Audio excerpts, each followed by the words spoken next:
சுகங்களை வேகமாக ஊட்டும் பொருட்டு இப்படி இறைவன் 5 முகமாக இருந்து அருள் புரிகிறான் அப்படிங்கிறத இந்த பாடல் மூலமாக சொல்கிறாரு.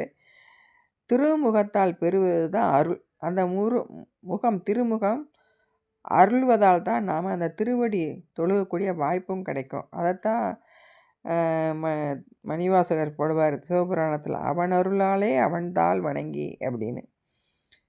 தொழுவதையே நாங்கள் கடமையாக கொண்டு இருக்கோம். அதனால் சிவபெருமானே பள்ளி நின்றும் எழுந்தருளுமாறு அந்த பாடலில் சொல்கிறாங்க. பாடல் திருச்சிற்றம்பலம்.